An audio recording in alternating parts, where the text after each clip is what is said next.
Tunda Lepore, Margaret. I'm privileged that all my names have meaning. I am a beautiful flower, a fruit from the milking family. And it's an honor to be here. And I would say equally, you're honored to have me here.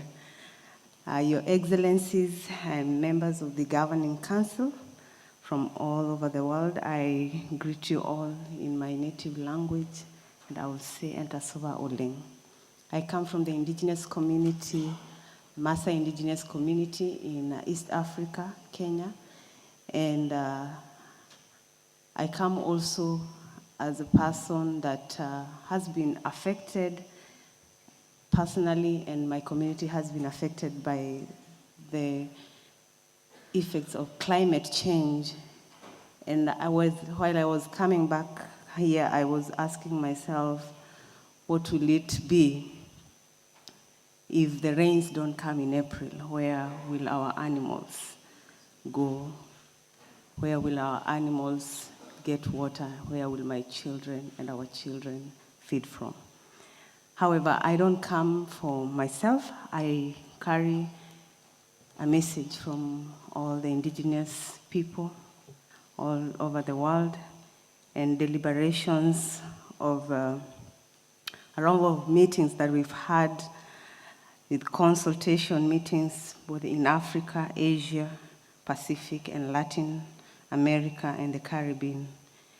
And the 6th global meeting was held here in Rome on the 9th, 10th, and 13th this month. The extensive dialogues around the theme of the forum generated key recommendations summarized there herein. We indigenous people are among those who are particularly affected by the impacts of climate change. This leads to disruption of agriculture and other livelihoods, activities, and ecosystems, increased threats to the integrity and security of indigenous lands, territories, and resources, and the exhibited food insecurity. These effects further results in the adaptation of unsustainable livelihoods, strategies including migration, increased tensions and conflict, and an increased burden on women, children, youth, persons with disability, and the elderly. Likewise, we are concerned about some undesirable and unjust climate action in large renewable energies, projects involving energy, transitional minerals, through mining which are being imposed in our territories without our consent and in violation of our rights. Indigenous climate leadership faces challenges including lack of recognition and understanding of and respect for our governance and the decision-making institutions, and our decision-making institutions, as well as our rights, in particular, free, prior, and informed consent.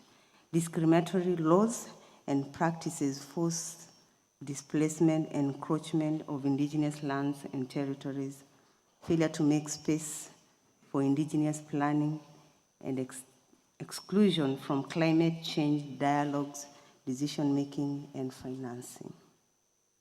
However, despite of the daunting challenges that we face, we continue to demonstrate resilience and active leadership in different ways, processes, and levels in adaptation and mitigation activities.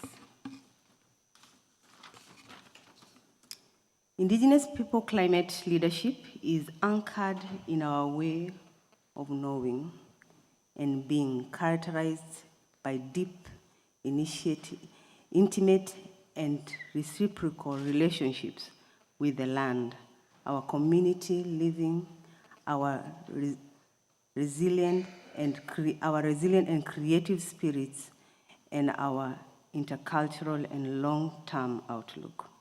Our climate leadership is also intimately tied to the integrity, security, and health of our lands and territories, and custodianship robust indigenous social institutions that sustain communities and vitality of our knowledge system and spiritual dimension, and a supportive social, economic, and political ecology.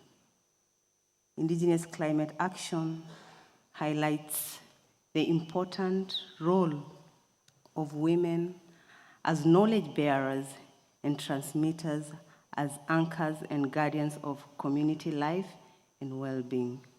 Equally, the Indigenous experience points to the important role of young people as leaders.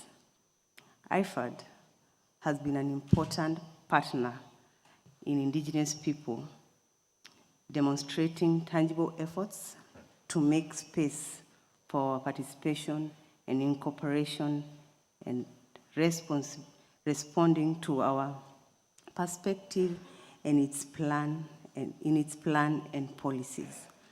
Based on the frank and open deliberations, we have, over the last few months during the consultation process and at this global meeting, we recommend the following to IFAD. Allocate adequate financial and human resource to fully implement the updated IFAD policy on engagement with Indigenous people.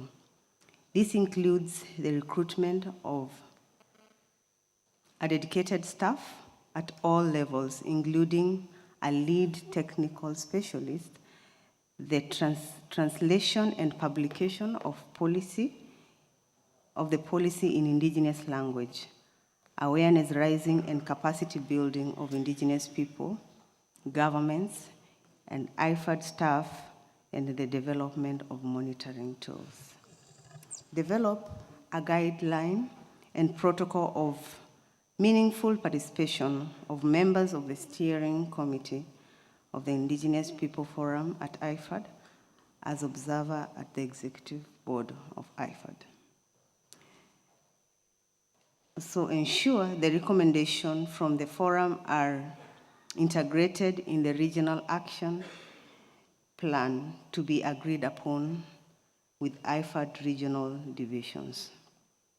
Ensure the meaningful and independent participation of Indigenous people in design, implementation, and monitoring and evaluation of IFAD strategies, projects, programs, in all levels in order to, 1, align them to our needs, priorities, aspiration, noting gender, intergeneral specifics, and disabilities. Integrate our values, land, tenure, government, and knowledge system, taking in account our territorial planning and visioning cycle. And lastly, on that point, ensure that interventions do not disrupt our systems, but rather strengthen and build on them. Provide the necessary information, resource, and capacity building to enable Indigenous people to effectively engage in the design, implementation, monitoring, and evaluation of strategies, projects, and programs, and ensure the involvement of hiring of Indigenous consultants in these processes. IFAD country teams to actively engage and collaborate with our UN agencies to strengthen complementarily and enhance synergies in supporting the implementation of United Nations Declaration on the Rights of Indigenous People and the updated IFAD policy on engagement with Indigenous people. Enhance IFAD's leadership role in its engagement with Indigenous people in these 4 ways. 1, promote the respect for and protect the Indigenous people rights and well-being by governments, including through free, prior, and informed consent especially in countries where no protocols exist, and provide effective grievance mechanism. 2, foster meaningful dialogues and cooperation between indigenous people, organizations, and traditional institutions and governments, and ensure that the latter are aware of the updated IFAD policy on engagement of indigenous people and IFAD intervention in the ground. Remobilize support, including direct finance by other international agencies of for indigenous people, climate leadership. And lastly, facilitate and support the meaningful participation of indigenous people in the climate and biodiversity action at all levels. Invest in building the capacity of indigenous people to access climate finance that is culturally appropriate, including the relationship to disaster risk and response mechanism, and to design and manage projects and programs. As concrete, meaningful measure, develop an internship and fellowship program for indigenous leaders and professionals at IFAD, prioritizing women and youth, and facilitate interlearning exchanges among the partners of the Indigenous People Assistance Facility, IPAF, in relation to climate leadership. And lastly, for IFAD, increase direct support to the initiative of indigenous people with focus on women, girls, persons with disability, youth in climate leadership and resilience, including through IPAF. And the following are the recommendations to governments.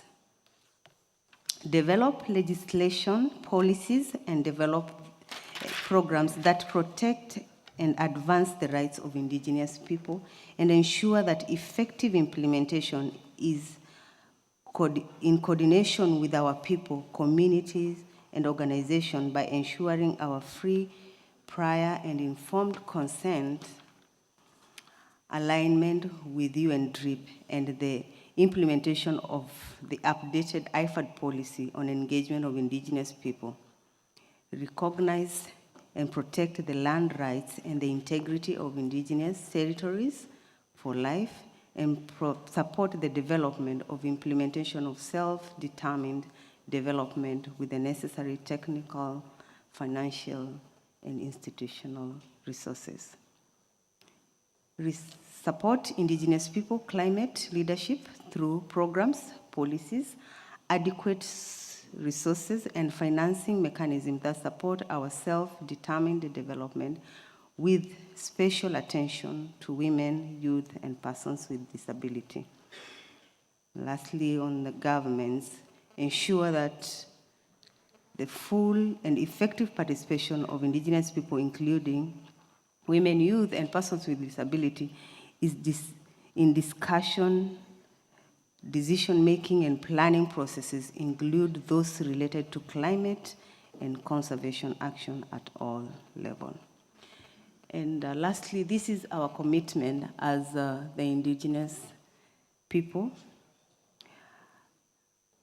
We, the indigenous people, commit to continue to protect and enhance the health and integrity of our land, territories, and resources through sustainable natural resources management practices. Revitalize and continue to develop and transmit indigenous people values, knowledge, and practice, including our form of governance and decision-making as key institutions in the stewardship of our land, territories, and resources, and in our climate leadership. Continue to advocate for indigenous people rights and well-being and meaningful, diverse participation in IFAD decision-making processes related to climate change and biodiversity conservation at all levels. Continue to build the collaboration and solidarity between indigenous people in support of our climate leadership, including through the documentation and sharing of our knowledge and experiences. build the capacity of Indigenous women and youth, and strengthen our participation in the decision-making processes and organizations, recognizing the immense value their contribution is to climate leadership. Strengthen the engagement and improve communication with IFAD at all levels, including the translating of IFAD policy on engagement with Indigenous people into our Indigenous languages and other accessible formats. And lastly, support the third replenishment of IFAD. We, as the Indigenous people, delegates to the 6th Forum, express our sincere gratitude and appreciation to IFAD, management, and staff for organizing this important meeting in strengthening the partnership between IFAD and Indigenous people. Well, thank you very much. Ashe Oleng.